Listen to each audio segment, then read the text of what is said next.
LAFC, and it's in! This is clockwork football! Oh, what a save!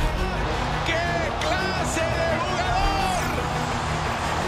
You will not see a better goal!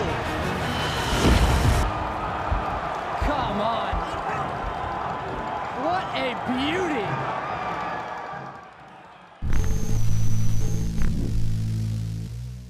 Second touch taken away by LAFC to the foot of Kay. Kay going to send the ball long here on the near side. Vela takes it down perfectly. Middle of the field, he's got options. Vela cutting it back to Dio in the area. Dio going to cross it to the 6. Atuesta, the turn, goal! What a goal!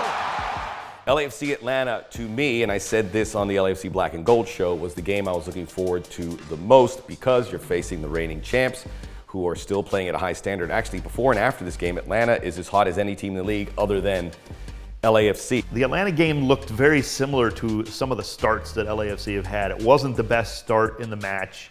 They were a little ragged at times. And Adams with the chance, and Adams with the goal. The first 25 minutes it wasn't good enough, and when we start to switch on, turn on the gear, and we started to get the confidence back and know that we're the best team in the West and in the league. So mentally wise, the group was responding very well.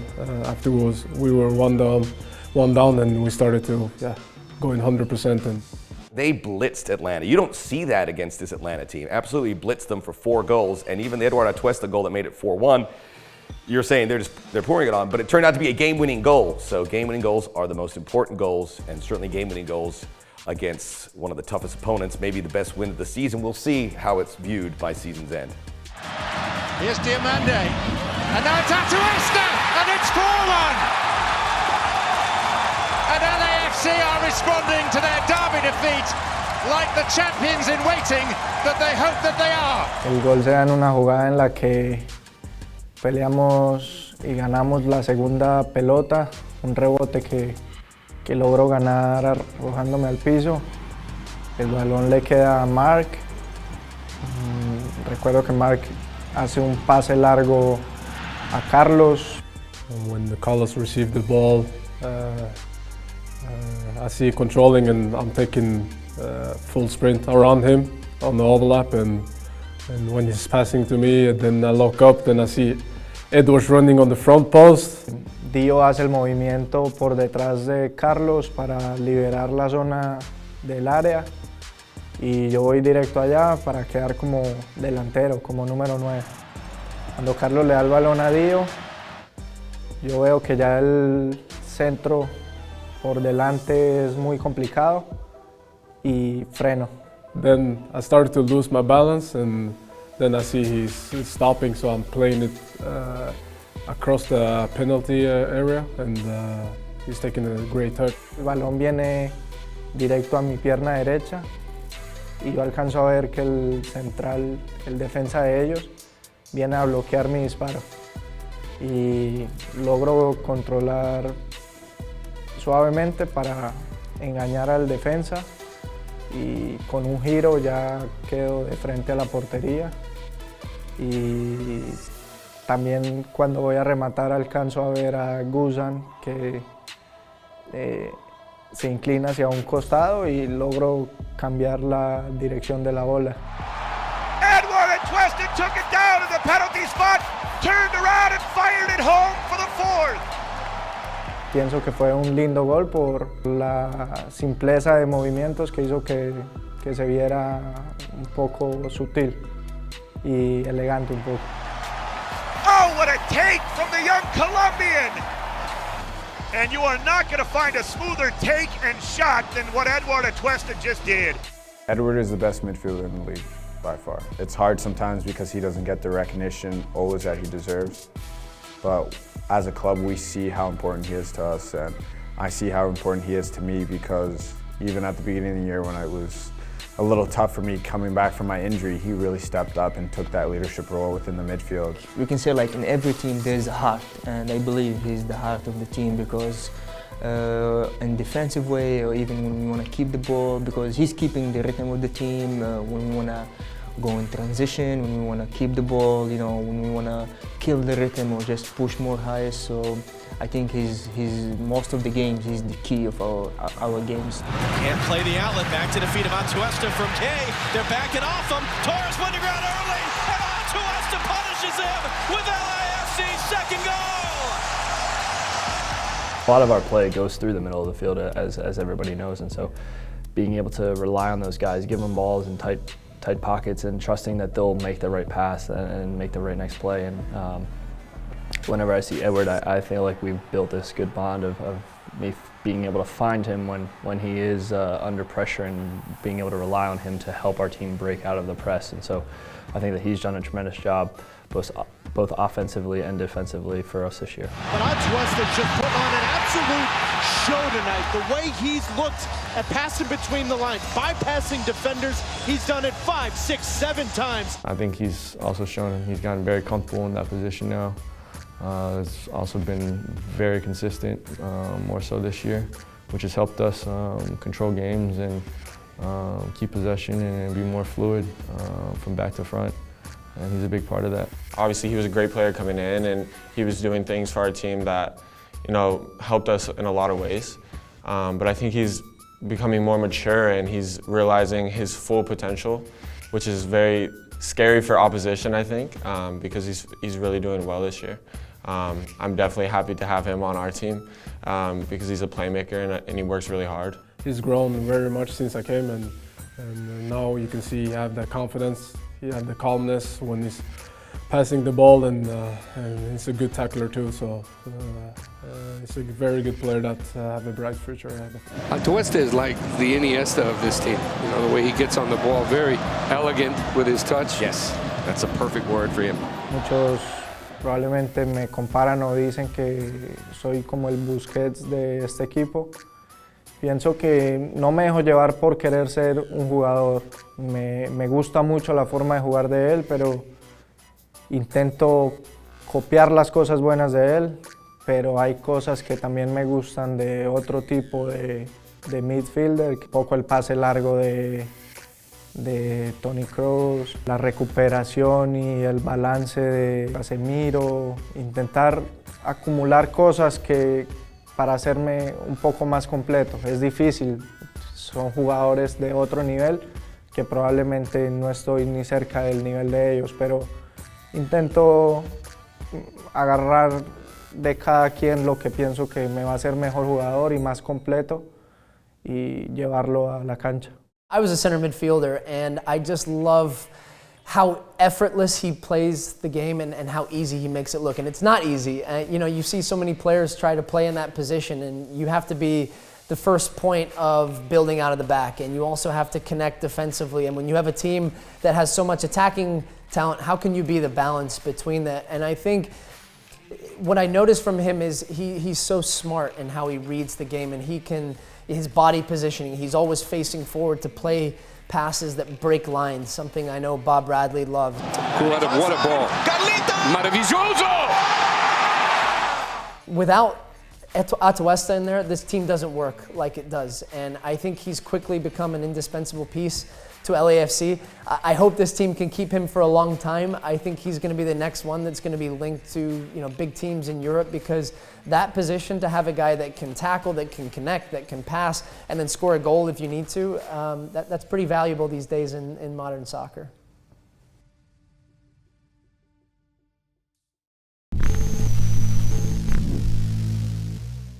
Rossi down the left-hand side. This is a dangerous man, and he has a sublime finish for LAFC. What a finish from Rossi, and it's 2-0 in the blink of an eye.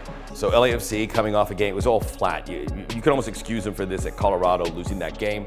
So they had to go to Kansas City next, so instead of coming to LA, they just extended the road trip. And when you go into Children's Mercy Park, you figure it's going to be a very tough game, no doubt. Benny Feilhaber certainly added a little bit of a sense of, well, I know how this team plays. It's your former teammate. Will he make a difference? Will he rise to the occasion? And if you can recall the last season, the last time they went to Kansas City. LAFC lost, and they went from having a bye to playing in the first round to playing Real Salt Lake, and I'll leave it there. It looked like it was setting up that way, and then all of a sudden the wheels just fell off. And LAFC, as they've done all season, responding to a loss in a big way. Diego Rossi! What a hit from the young Uruguayan. It's 2-0 LAFC. Get in! 9th goal of the season for Rossi, and it is a beauty! This one was really special, I think, because Christian Ramirez made a fantastic pass to Rossi, who had split away from the defender at the right time. Diego saw it developing before even Ramirez did, and certainly before Sporting Kansas City's defense did. So he peeled out wide. Ramirez had a lane to pass the ball into, still had to hit it perfectly. He did. Rossi's first touch is impeccable, sets it up to the right foot, looping ball that goes into the back of the net. Beautiful goal. One of the best. I mean, I don't want to be hyperbolic, but this is one of the best goals of LAFC. Of so many goals, this was right up there. Rossi, yes! Oh, Diego Rossi!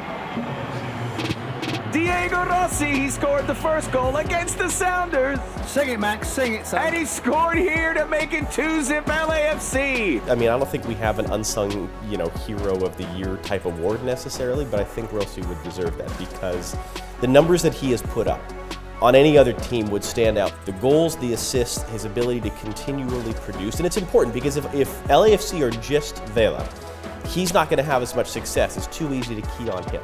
And the fact that you then have a guy on the other side that can be just as successful. And so the hope is that I think he is appreciated for what he has done, even as he has in some ways been overshadowed by this sort of otherworldly MVP season from Vela. Sí, cántelo, cántelo, 32-52. ¡Qué golazo de Diego Rossi! Rossi has been a player that I've loved watching play. Just his growth as a player from last season to this season, and seeing a guy that wants to score goals, that wants to get assists, but also as a younger player has gained confidence in those moments and being part of a team, and also taking on more responsibility. I think you see a guy on the opposite wing from yourself in Carlos Vela, and you think, okay, it's time for me to raise my game because you want people talking about you as well.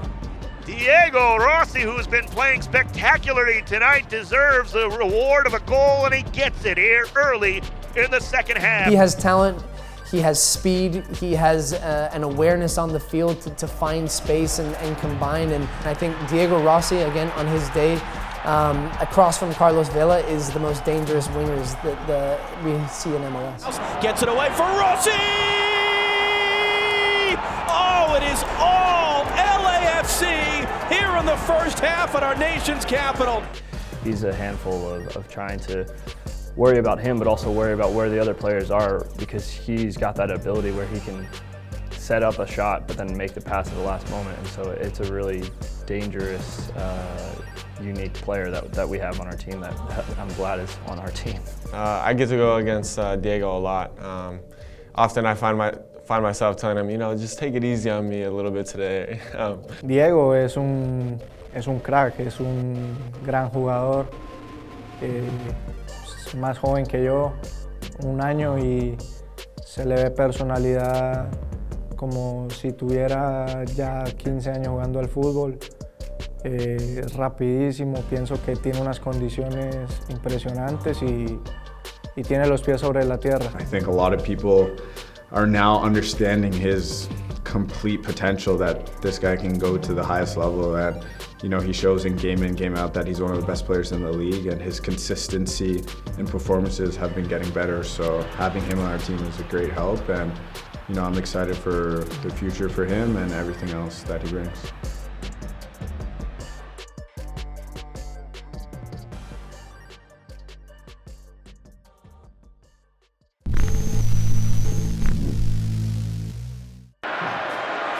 There's an opportunity for Marc-Anthony Kaye!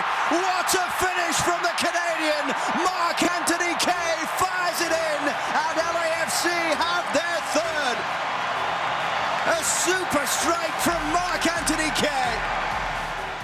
Well, it's a team that wants to put pressure on the opposition, especially in their half, so when we win the ball over, we're in good situations. So we kind of forced them down the line. Carlos initiated the pressure, and then they kind of just put a hopeful ball forward, and Edward cleaned it up, played it to Tristan. Tristan kind of played a first-time pass to me with the outside of his foot. And at that point, I knew that their team was so spread out that I had a lot of space to kind of go into. It wasn't really on my mind to just go straight to goal and shoot, but I was like, it's something that I need to have as an option. But obviously, if there's a pass, then look to pass. And as I was dribbling to the top of the box, the whole back line for Vancouver kind of just dropped off. And Dio made a run across me, and the center back just went with Dio, and there was just a huge gap. And I was like, okay, I'm just gonna take my chance. And luckily it hit the back of the net. Kay, top of the area, the left-footed shot, goal! Marc-Anthony Kay takes the space and finishes with the left foot from 18! As good as he is, you're not going to confuse Marc-Anthony Kay with Lionel Messi running through the midfield, except for on that one goal against Vancouver. Messi couldn't have struck that ball any better than Marc-Anthony did. He set it up from right around 20 yards out, just outside of the box by the time he was able to dribble all the way through the midfield and get right there to set it up on his left foot, which he's been using more and more in 2019 than he even did in 2018. And it's become a strength. We saw it on that shot. It was a lightning bolt, a thunderbolt, and whatever cliche you want to use, it was quickly in the back of the net, off of the post. There was no chance that wasn't going in. It was beautiful. His Canadian teammate Maxime Crepeau could not do a thing. Well, he had a few sighters in the first half. This time he gets it absolutely perfect. Because of how the first half went, and I had a couple good shots in the first half. The first one, it kind of just lined up perfectly for me, and I really connected well with it. I think it deflected and it just went wide. Then I was like, okay, I'm close, I'm gonna take another one. And then the second one, I had tons of space, and I was like, okay, I'm gonna shoot. And I hit a nice line drive, and Max is a very good goalie, and he got his fingertips on it. So I was like, okay, maybe there's a goal in for me in this game, and I just kept going. Marc-Anthony Kay from long range. Kay! Yes!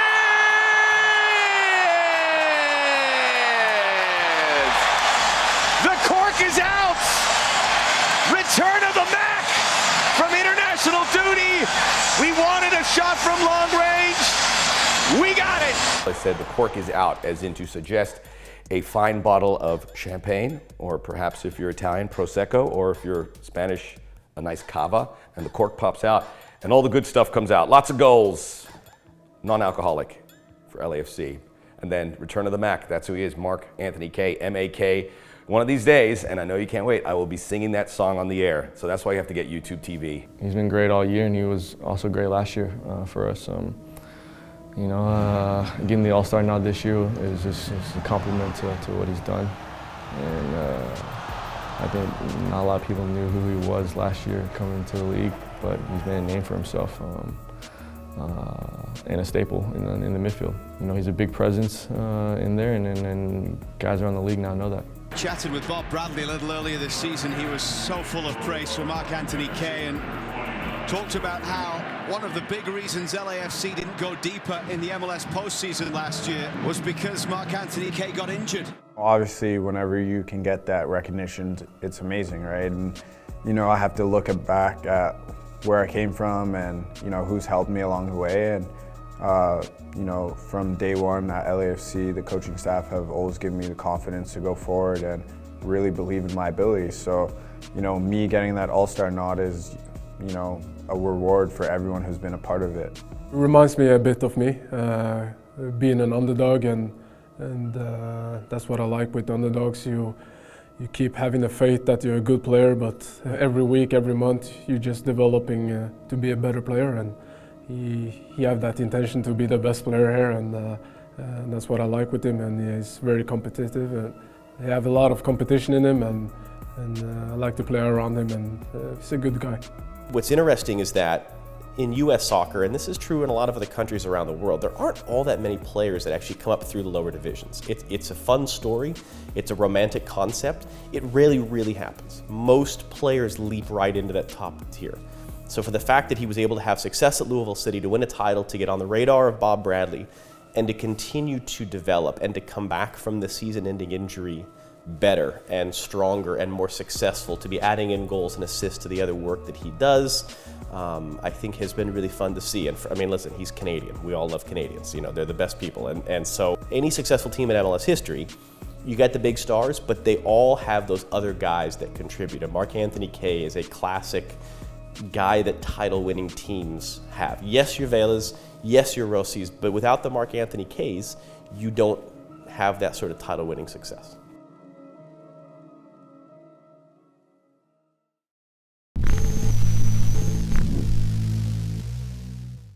Ellis looks to get it. That's a golazo. That's a golazo. No, it's not from Albert Ellis, who chipped it up top. Absolutely sensational stuff from Mohamed El Munir. This should have been 2-0. We found ourselves in positions that maybe we weren't used to, and we kind of got caught off guard. I stepped up. I was trying to keep a high line, and the ball went over my head, and I kind of just realized like maybe I was too far up, and our line wasn't on the same page. I thought offside, not, and I just ran halfway, and I was kind of one moment happy that Tyler's coming out. So I was trying to be aggressive, play up off my line, and I was a little indecisive, but as I see the ball bounce, I decided I'm going to try to head it out, and Ellis is able to get his foot to it. And in that moment, as soon as that happens, I'm like, it's probably going to be a goal. I can't tell you that I was thinking or anything because everything happened so fast. He kind of like struggled to keep his balance, to keep pushing his speed. And it was kind of just like, oh my gosh, what is going on? And out of nowhere, you just see Mo flying like into the goal. I can't tell you that I saw the ball when I slide because, you know, I'm like, it was like kind of awkward position, like you're running this way and you gotta slide the whole way like that. Mo just slides or like puts his leg out and the ball just barely like goes on the outside of the goal. It was amazing. When I hit the goal inside the net and I just look, I saw like, okay, the goal is not inside the ball. Cool, you know. All I could think of that moment was like, that was an amazing play and I need to go help my teammate get up. That was one of the dopest plays I've ever seen, for sure. It was crazy. I mean, you know, when I keep watching it, I'm like, yeah, I don't know how I did that. How did that not go in? The Dynamo fans behind the goal were celebrating. But Mohamed El Munir says no. Mohamed making that play really sparked our team and gave us a kind of a spark of energy and life, and that pushed us on to then get a goal, get another goal, and finally kill the game off with the third goal. So his effort in that moment, while yes, it will only stop one goal, it really sparked our team throughout the game. That was like wake-up call, you know, like, hey, we still get this game. And, you know, thanks to Dio and Lee, you know, we scored before the first half finished. And that's when we just go inside and we say, okay, like, you know, we are back on track and we just need to get the game and the 3 points home. Can you believe it? The Dynamo had 1, 2, 3 chances to put them away, and now Bob Bradley's LAFC without Rossi, without Vela and company, up 2-1 on the Dynamo.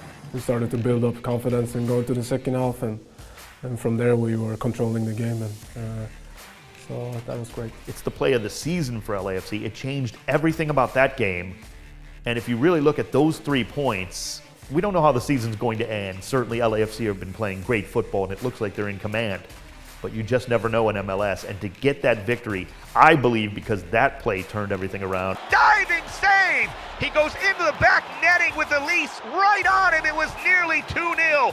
What a defensive save from Mohamed El Munir!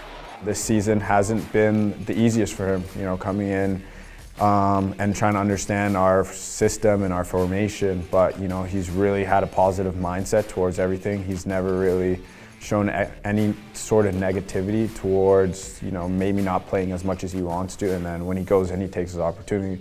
The goal he scored against Sporting was unbelievable. El Munir, he makes a breakthrough. He's still going. Oh, Mohamed El Munir! Oh, yes, it's 5! It's 5! A famous win for LAFC as they completely gut open Sporting Kansas City. I feel like he was going to start seeing more and more first-team appearances. I love his ability to step in at that outside left back position, but not only could he play defensively, but I think he brought even an extra attacking element for LAFC. His ability to cut that ball inside and then open up the whole field of play in front of him I wouldn't say that Jordan Harvey doesn't do that, but I think the young and pacey ability of El Munir might have made him a difference maker. It was just heartbreaking to see what happened against Zlatan Ibrahimovic. His elbow was up. I think Zlatan looks over and he sees where Mohamed El Munir is, and that still happens. Should have been a red card. The league looked at it and it wasn't. That was very disappointing, but to have to see what Mohamed El Munir had to go through. I mean, you see x-rays, his head was broken. It's not just a dent, it cracked through. I can't imagine the pain threshold that he had to deal with. It was hard, like for a few days I was thinking like, why this happened now, you know, I mean, like especially I just get myself going, you know, I'm playing good, I'm almost there, and this happens, so. But, you know, when I see the full picture, I mean, like, you know, these things we can't control. I mean, who knows? I mean, I get injured, it looks bad, but it turns not bad as it looks. I mean, thank God I'm like, 2 weeks or 15 days from the surgery. I'm back on the field, you know, I start to run, so, and hopefully soon I will be like, maybe I will miss 1 or 2 games more and then I will be with the team, so, you know, like, it could be worse. It was unfortunate what happened to him in the LA Galaxy game, but you know, he still comes in, he smiles every day, and that's what you want out of a guy like that. Of course, he's a good friend of mine too, so I feel a bit sorry for him because I've been in the situation before too. So he's a great guy, and he always giving it all in trainings, and he started to really come in the team and started to play well, and that Galaxy game ruined for him that he got that elbow, and we were happy for that, but he got the surgery done, and now he's starting to come back again, and I'm very happy for him, so to be in the same level when he's coming back.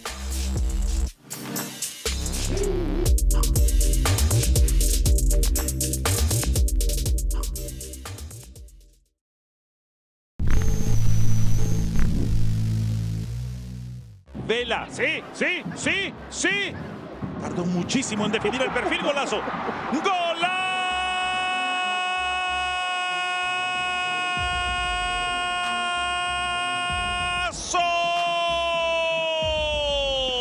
What I think makes this play special is the fact that a lot of times we forget how good LAFC is at counter-attacking just because they're so good at pressing people, but there's times when they just lay back a little bit, let the other team fall into their trap, and all of a sudden, boom, you get the counterattack. You get Rossi, you get Vela, everyone joining in at the same time. They got it to Vela in some space. It was just inside where the box would extend, actually. He wasn't too far wide out, so that allowed him the opportunity to fake the defender to go possibly to his right foot, which he's been doing a little bit more of because I think people are overplaying the left. There is one place on the pitch you do not want to be with Carlos Vela, and that's directly in front of him with the goal behind you.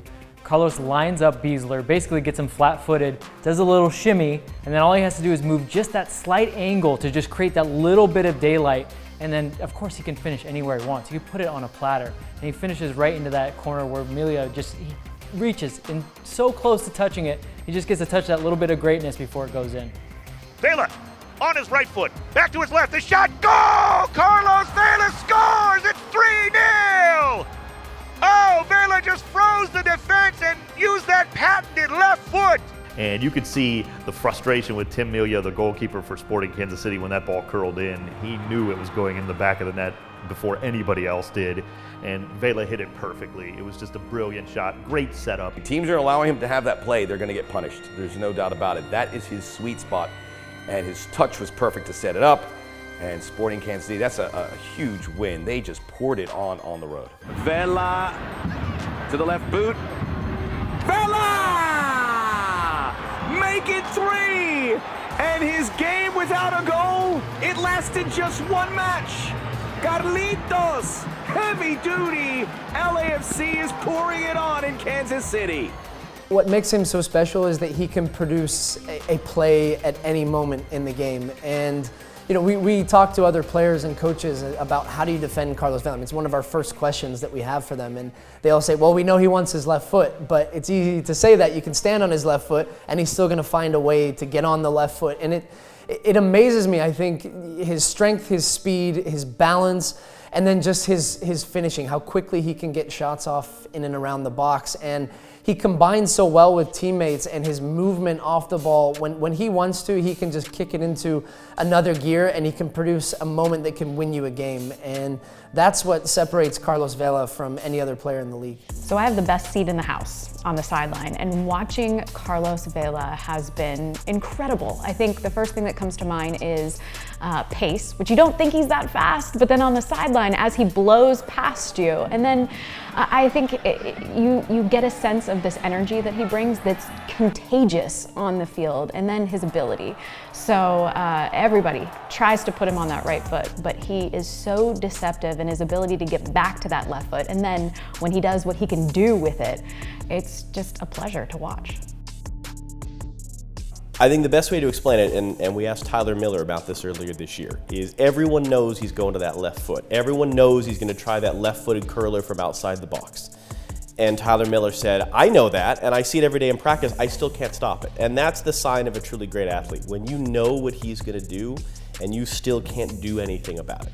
I love trying to stop Carlos's shots. I mean, he definitely gets the best of me some days, and some days I get the best of him. But we always have a little game when there's a break in training, and I'll throw him a ball, and he'll take like 3 or 4 shots, and it's just like a little friendly competition we have between each other. You know, we see many these superstars players, but he's like superstar player for the team. Like you see him like he's not just scoring, but you see him like, you know, with his assists, and many times like even he get a chance and he be one-on-one with the goalies. If we remember, like even like in Kansas, the ball he gave to Fito, I mean, for sure he could easily score that one and many others. Vela's onside, off to Vela, around the defender to Zelaya, and in!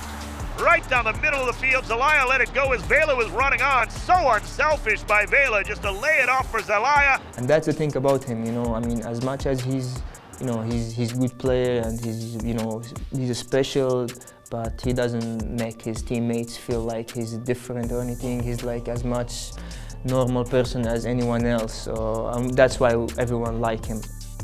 Yeah, Carlos, man, we call him Crack. He's the GOAT, man. This year, the numbers he's put up, stat-wise, is unmatched. I think it's going to be hard to match that for anyone. Goals and assists, that's pretty much the complete player you can ask for. Well, just when you thought that the captain of LAFC couldn't get any better, right? He had a couple of months to open the season where he was absolutely on fire, and now all of a sudden he continues to keep it going in the month of July. Without question, the guy that deserved to be the captain down there in Orlando for the MLS All-Stars against Atletico Madrid. You wonder if he can continue this pace all season long, but how he's been able to do it for 4 or 5 months now, the answer to that question has to be yes. He is certainly going to challenge Josef Martinez and that single-season goal-scoring record. I think the easy and sort of the sexy one that he's chasing is this Josef Martinez goal record.